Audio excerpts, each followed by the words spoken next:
I got thrown out of a bar in New York City.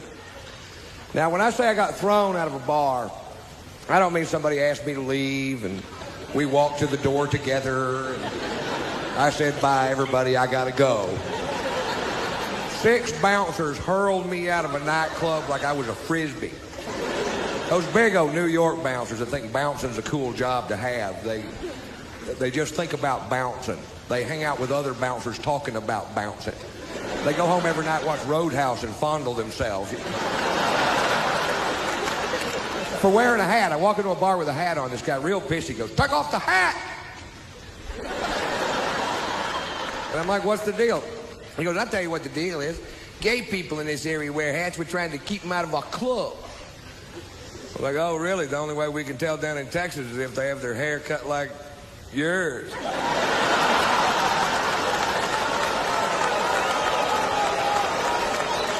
And he got all pissed. But he walked away, and I took the hat off, and like an hour later, I'd been drinking, and I forgot. You ever forget? It happened to me. I put the hat back on. The guy comes over to me. Now, I'm between 6'1" and 6'6", depending on which convenience store I'm leaving.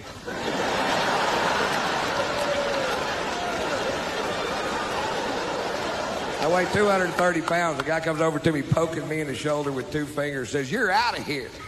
I was like, I don't think so, Scooter. And I was wrong. They hurled me out of that bar. And then they squared off with me in the parking lot, and I backed down from the fight because I don't know how many of them it would have taken to whip my ass. But I knew how many they were going to use.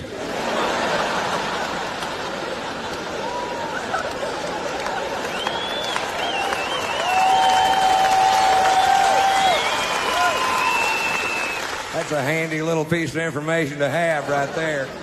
Well, they called the police because we broke a chair on the way out the door, and I refused to pay for it. I refused to pay for it because we broke it over my thigh.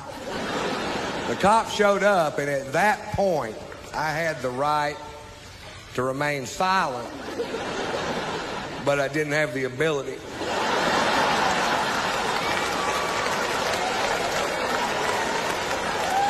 The cop says, Mr. White, you're being charged with drunk in public.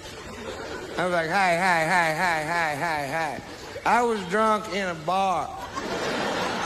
They threw me into public. I don't want to be drunk in public. I want to be drunk in a bar, which is perfectly legal. Arrest them. Well, he didn't arrest them. Instead, he made me do a field sobriety test where you stand on one foot, raise the other foot 6 inches off the ground, and count to 30. I made it to woo. Is that going to be close enough? Well, it wasn't close enough, so they call in for my arrest record. There's some good news. Satellites are linking up in outer space. Computer banks at NASA are kicking on. There's a telegraph in Fritch, Texas going beep, beep, beep, beep, beep, beep, beep, beep, beep,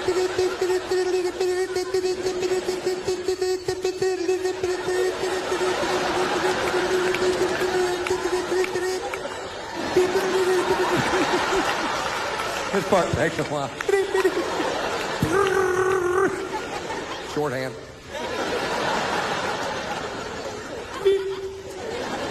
Now, I told you that story to tell you this story. When I was 17 years old, I was arrested for being drunk in public. There kind of seems to be a pattern there, Ryan. If you knew Morse code, you'd already know that.